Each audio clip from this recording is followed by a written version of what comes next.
Kevin Acee, he wrote in the San Diego Union Tribune, the plan for 2024 is to have a payroll, the player commitments for around $200 million.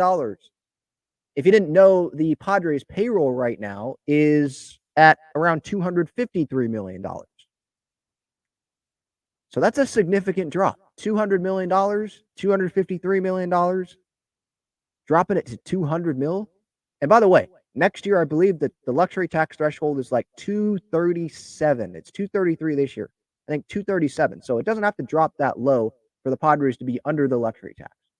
And Kevin Acee, he has been incorrect in the past. He said, I think last offseason, Padres only had like $25 million to spend, and they end up bringing in Xander Bogaerts and making all these moves. So obviously the Padres' plans changed, or Peter Seidler's plans changed, or AJ Preller's plans changed instead, and it just happened, right?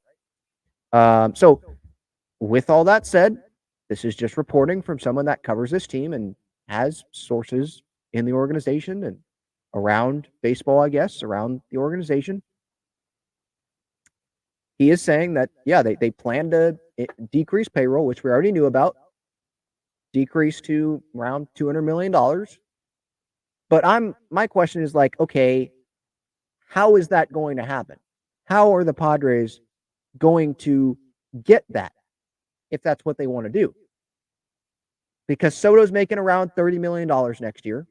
Okay, if you take that off the books, right, as last year of arbitration, it's probably going to be around 30 mil. You take that off if you trade him. That saves you a lot of money there. Snell, $16.6 million this year. Take that off if he doesn't come back. Hader, $14.1 million. Hopefully he doesn't come back. Waka, let's say they don't bring him back because they don't want to give him the two club options for $16.5 million, I think, for 24 and 25, right? Okay, you take $7.5 million off the books because that's what he was making this year. Garcia, $3.75 million. Take that off. Rich Hill, $2.6 million. Take that off. G-Man Choi, $1.52 million. Take that off. Gary Sanchez, $1.4 million. Take that off. Garrett Cooper, $137 million. Take that off. Drew Pomerantz, free agent. If he comes back, it would probably be on a minor league deal. $10 million. Take that off. Tim Hill was mentioned in this article by Kevin Acee. Maybe, I think that's his final year of arbitration. Maybe they don't bring him back because that's $3 million that they don't want to give to Tim Hill. Nelson Cruz, remember him? $1 million. Take that off. Adam Engel, remember? He got $1 million. Take that off. You add all that up, and that's 93, I think, a little over $93 million that the Padres would be taking off the books in comparison to the payroll right now. Right? Now, let's say Soto stays, because I think that's the right decision. Juan Soto stays with the Padres because Juan Soto helps you win baseball games. I just think he does. His offense, he helps you win baseball games. I just don't believe that you're a better team. You're going to score more runs with Juan Soto not on your team. I just don't see that. And I want to at least give it a try at the start of next season. Trade deadline, it's not working out. Okay, then you can decide to trade him. But I want to give it a shot. So let's say Soto stays, they pay him $30 million. So they save a little over $63 million with all those players not named Juan Soto there that I named, right? So that gets their payroll around $190 million. Now, you go to Spot Track, it says their adjusted salary expectation for 2024 is a little over $170 million. So those are different. 190 from like my math compared to 171.8, I think, for Spot Track is what they're saying. So it is different there. But let's say it's 190. Let's say it's the number I came up with, 190 with all of those players subtracted. And they want to be around $200 million. Let's say AC's right. You got to find a replacement for Blake Snell. You got to find a replacement for, maybe you don't because you have Suarez and Barlow for the closer spot, but you still have to find replacements for those bodies, right? You need bodies in that bullpen for Tim Hill, Luis Garcia, Josh Hader. Josh Hader's been really good this season when he has pitched. You got to find a first baseman. You got to find those replacements. Let's say you don't bring back Gary Sanchez. You got to find you're going to have Brett Sullivan be the backup catcher. Maybe they're fine with that. Austin Nola, maybe they're fine with that and have Campy be the full starter and have those guys be the backup. Maybe. But I think they'd sign another catcher. So you're going to have to add back to that payroll And how much money is that going to cost? Is it going to cost $30 million for all of that? And they're just going to go with short deals? How are they going to accomplish this? If they want to get around $200 million, if the payroll is going to be at like 190, if it's at 171.8, like Spot Track, I think, is saying here, then they have more room to do that. But you also have Peter Seidler. You also have AJ Preller still.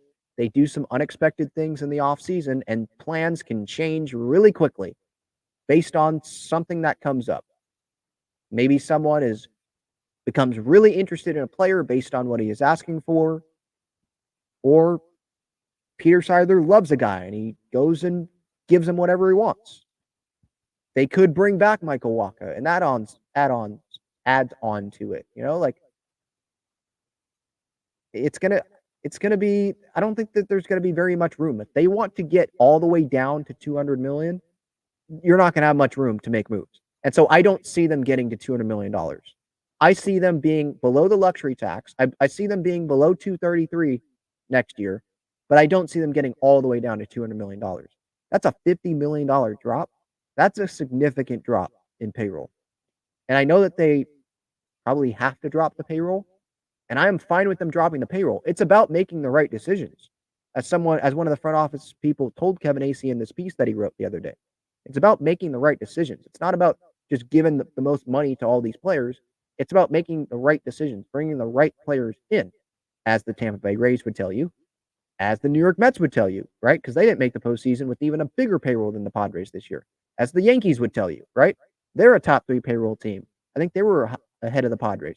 They're not making the postseason this year. It's about making the right decision. So if they win, I don't really care where the payroll's at. But if you have a higher payroll, usually you have a better chance at winning. And just that big of a decrease in the payroll, I just don't see that happening. Because you have to, they're going to try to win in 2024. It's not like they're going to just have these guys walk and have AAA guys come up and fill those spots. I don't see that happening. It'll happen for some of the spots, but not for all of them. For the starting rotation, how are you going to fill that out? Because your top prospects, those guys are probably a couple years away. Your top pitching prospects. They're not going to just go be a starting pitcher right out of the gate next year, right? And save you a bunch of money, making less than $1 million on their rookie deal. It's going to cost you a lot of money, probably, for that rotation. Because next year, you have, let's say they bring back Nick Martinez, okay? So you have Nick, you have Joe, you have Darvish, maybe you have Lugo even. Okay, but what are you going to do with that 5th spot? You're just going to be okay with having it be a roster battle in spring training between Pedro Avila and Matt Waldron? You're going to be fine with that? I mean, look at this season. Look how many pitchers that they signed, and they still ended up with Matt Waldron and Pedro Avila starting games here late in the season. All of the depth guys that they brought in, some just didn't perform that great in the minor league season, like Jay Groom. Some guys with what was part of their contract, they were allowed to leave because they weren't given the opportunity at the big league level, like Julio Teheran. You're going to have to spend more money here. It's not just, I don't think that's the best, just to be okay with having the same rotation, and you're just going to have the current guys that you have, Avila and Waldron, start, competing for the 5th spot. Those are guys that should be in the minor leagues to start the season and be depth guys. Make a spot start. Remember they don't have Ryan Weathers. They don't have Jackson Wolf. They're going to have to sign other guys than just a 5th starter. And we'll see. Maybe Lugo ends up going. Maybe Nick ends up going because the Padres don't want to give him $16 million next year. I think that's what it would be. So maybe the only options that they'll have, because Lugo, Wacha, and Nick go, like that's worst case, and Snell, obviously, they'd have Darvish, Musgrove, and then Waldron, Avila, and you're going to have to go find pieces. They can make trades as well, but then you're dealing from farm system. You're probably dealing from some major league talent. Are you willing to give up someone like Ha-Sung Kim, or, I don't know, name a player? Are you willing to give that guy up?